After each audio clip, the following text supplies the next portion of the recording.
घने काले लंबे बाल चाहे लड़का हो या लड़की दोनों के लिए सुंदरता का प्रतीक है। बाल वो चीज़ है जिसे सब में पहले लोग नोटिस करते हैं। लगभग हर इंसान को कभी ना कभी किसी न किसी रूप में बाल झड़ने की समस्या से जूझना पड़ता है। पता है, हमारे सर पर 1 से 1.5 लाख बाल होते हैं और रोज़ाना 150 बालों का झड़ना एक नॉर्मल बात है। नॉर्मली नए बाल झड़े हुए बालों की जगह आ जाते हैं, पर ऐसा हमेशा नहीं होता है दोस्तों। जब नए बाल दोबारा नहीं उगते हैं तो इस समस्या को हेयर लॉस कहते हैं। मैं आपका अपना दोस्त डॉक्टर रफ़ीक, डायरेक्टर पल्स हॉस्पिटल, आज आपको बताऊंगा वो कौन से कारण जिम्मेदार होते हैं बाल झड़ने के, गंजेपन के, और कैसे इस समस्या से आसानी से निपटा जा सकता है। वीडियो इंटरेस्टिंग और इन्फॉर्मेटिव है दोस्तों, एंड तक ध्यान से सुने, देखें और चैनल पर नए हैं तो सब्सक्राइब कर लें। तो चलिए शुरू करते हैं, लेट्स स्टार्ट। बेशक इसमें कोई शक नहीं कि कम उम्र में ही बाल झड़ना एक आम समस्या है हमारे देश में दोस्तों। कम उम्र में ही लोग बाल झड़ने की वजह से गंजेपन का शिकार बन जाते हैं। यहाँ आज के इस क्विज़ में मैं आप सबसे एक सवाल पूछता हूँ। आपको बताना ये है कि दुनिया भर में गंजेपन की राजधानी या कैपिटल ऑफ बाल्डनेस किस देश को कहते हैं, यानी कि वहाँ पर सब में ज़्यादा गंजेपन के लोग आपको नजर आएंगे। आपके ऑप्शंस है: ए चेक रिपब्लिक, 2 जर्मनी, 3 फ्रांस, 4 इंडिया।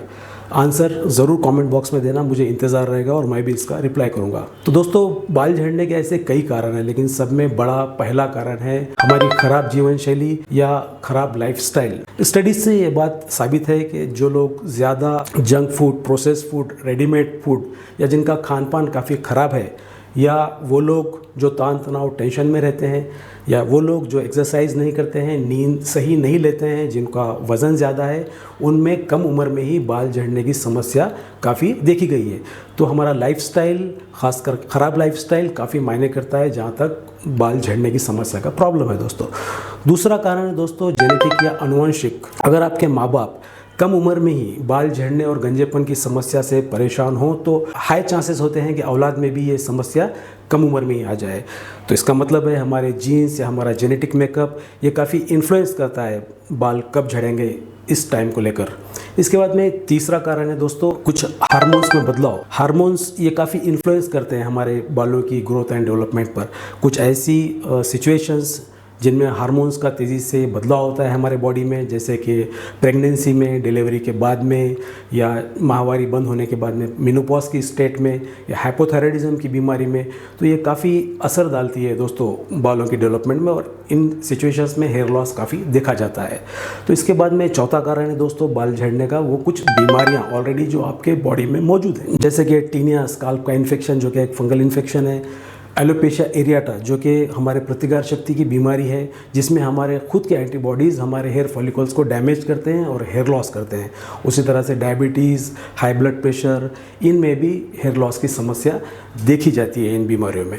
इसके बाद में पांचवा कारण है दोस्तों कुछ दवाइयों का साइड इफ़ेक्ट्स। जी हाँ, कुछ दवाइयाँ जो इस्तेमाल होते हैं कैंसर में, वात में, कुछ दिल की बीमारियों में, कुछ मानसिक बीमारियों में, तो इनका एक ज़बरदस्त साइड इफ़ेक्ट है बालों का झड़ना, क्योंकि ये ड्रग्स हेयर फॉलिकल्स को डैमेज करते हैं। तो ये पांचवा कारण था दोस्तों दवाइयों का साइड इफ़ेक्ट। इसके बाद में छठा कारण है बाल झड़ने का दोस्तों रेडिएशन या किरणें। अक्सर आपने सुना देखा होगा कि कैंसर के ट्रीटमेंट में रेडियोथेरेपी या किरणों की ट्रीटमेंट दी जाती है।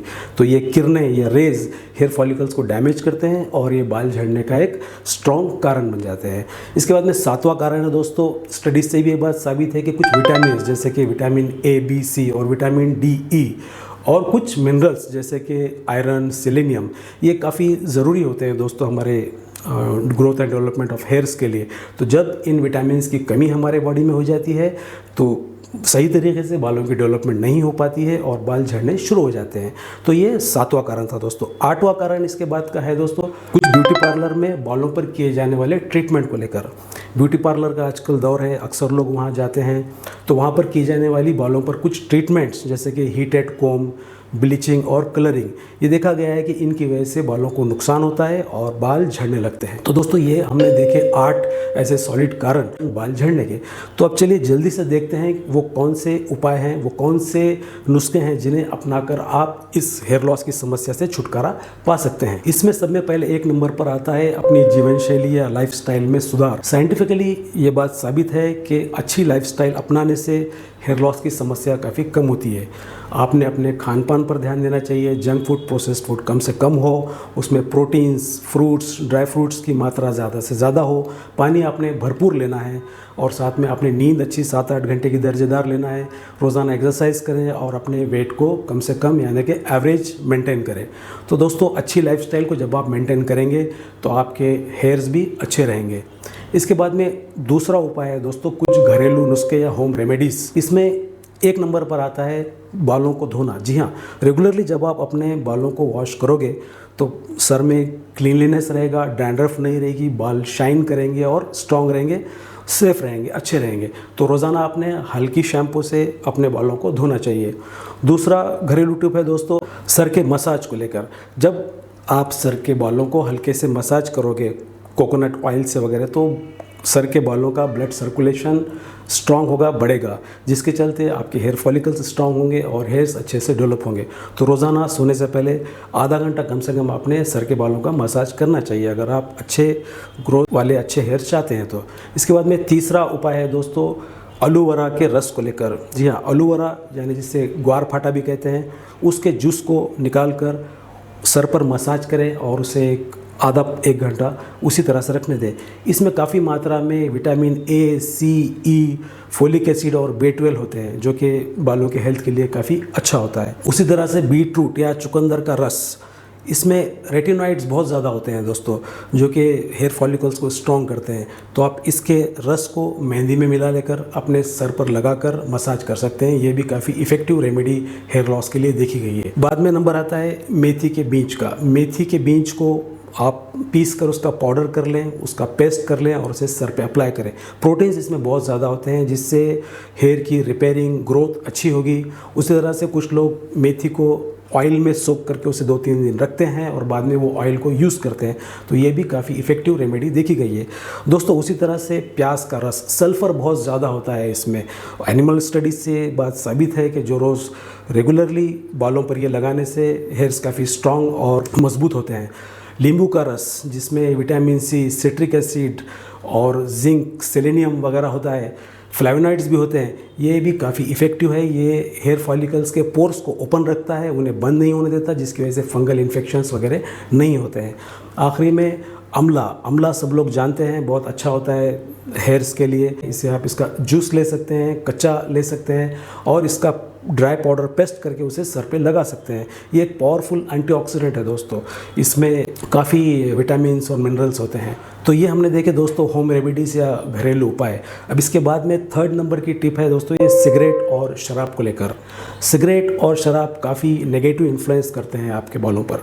ये करते क्या हैं कि आपके बालों के जड़ों का ब्लड सर्कुलेशन कम कर देते हैं, स्लो कर देते हैं, जिसकी वजह से बाल सही ग्रो नहीं कर पाते। तो अगर आप अपने बालों को हेल्दी रखना चाहते हैं तो शराब और सिगरेट को हमेशा के लिए छोड़ देना चाहिए। बाद में दोस्तों 4 नंबर पर आता है कुछ अपनी पुरानी बीमारियों का इलाज, जैसे कि एलोपेशिया एरियाटा या फंगल इन्फेक्शन बालों का, हाइपोथायराइडिज्म, हार्ट की बीमारी, ब्लड प्रेशर। ये भी देखा गया है कि जब इनका आप अच्छे से इलाज करोगे तो हेयर लॉस की समस्या कम हो जाएगी। उसी तरह अगर कुछ दवाइयाँ, जैसे मैंने पहले बताया, जिनका साइड इफ़ेक्ट्स है बालों का झड़ना, जो इस्तेमाल होती है कैंसर, मानसिक बीमारियों में, वात की बीमारियों में, तो इन दवाइयों को आप अपने फैमिली डॉक्टर से मिलकर उनसे डिस्कशन कर आप उन्हें बंद करें। इसके बाद में दोस्तों 5वां उपाय बाल झड़ने के प्रॉब्लम में है दवाई मिनॉक्सिडिल और फिनेस्ट्राइड को लेकर। ये काफ़ी पॉपुलर दवाइयाँ दोस्तों, मिनॉक्सिडिल और फिनास्टेराइड हेयर लॉस के ट्रीटमेंट के लिए काफ़ी लोग इसे यूज़ करते हैं। जब मिनॉक्सिडिल दवाई की बात करेंगे तो बेसिकली ये एक ब्लड प्रेशर को कम करने की दवाई है, लेकिन FDA ने इसे बालों के झड़ने की समस्या और गंजेपन के लिए मंजूरी दे दी है। मिनॉक्सिडिल करती क्या है कि ये हेयर फॉलिकल्स की ग्रोथ को स्टिमुलेट करती है, सेल्स का मल्टीप्लिकेशन बढ़ाती है और ब्लड का सर्कुलेशन भी बढ़ाती है। मिनॉक्सिडिल टैबलेट फॉर्म में, शैम्पू फॉर्म में और लिक्विड फॉर्म में अवेलेबल है दोस्तों मार्केट में।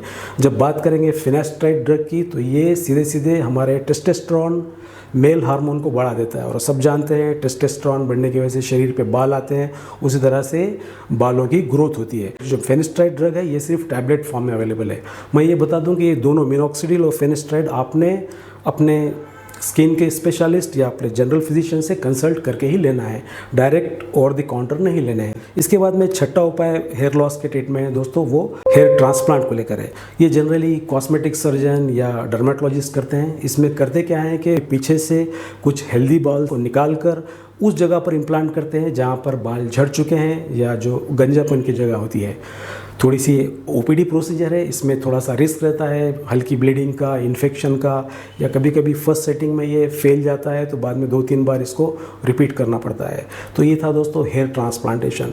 इसके बाद में आता है दोस्तों लेज़र की ट्रीटमेंट गंजेपन या हेयर लॉस में। काफ़ी स्टडीज़ इसके फेवर में हैं, यूएस एफडीए ने इसको अप्रूवल दे दिया है।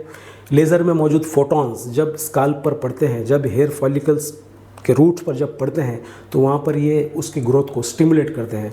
इसमें जो डिवाइस दिया जाता है लेज़र देने के लिए उसे स्मॉल स्केल लेज़र डिवाइस कहते हैं और इस थेरेपी को कोल्ड लेज़र थेरेपी कहते हैं दोस्तों। तो ये था दोस्तों लेज़र का इस्तेमाल। 8वें नंबर पर कुछ विटामिन का इस्तेमाल। जैसे कि मैंने पहले भी बताया, स्टडीज से भी ये बात साबित है कि विटामिन जैसे कि ए, बी, सी और विटामिन सी, डी, ई और मिनरल्स, कुछ आयरन, मैग्नीशियम, सेलेनियम बहुत ज़रूरी होते हैं। हमारे देश में देखा गया है कि काफ़ी पोषण की समस्या है, न्यूट्रिशन की समस्या है, लोगों के खानों में ये विटामिन पूरी तरह से नहीं जाते हैं। तो ज़रूर इन विटामिन को, अगर आपको ये हेयर लॉस की समस्या है तो अपने सप्लीमेंट्स में इन विटामिन को आपने लेना चाहिए। तो दोस्तों जब आप इन उपायों को अच्छे से समझोगे और अपनाओगे तो मुझे यकीन है कि आप इस हेयर लॉस की समस्या से निकल पाओगे। फिलहाल मैं आपका अपना दोस्त डॉक्टर रफ़ीक बस आज यहीं रुकता हूँ। उम्मीद करता हूँ कि ये एपिसोड आपको पसंद आया होगा। क्या लगता है आपको कमेंट करें, इस इन्फॉर्मेशन को ज़्यादा से ज़्यादा लोगों में शेयर करें और अगर आप हमारे चैनल पर नए हैं तो इसे ज़रूर सब्सक्राइब कर लें। तो मिलते हैं कोई और टॉपिक पर बात करने जल्दी। तब तक के लिए take care, see you, bye, thank you.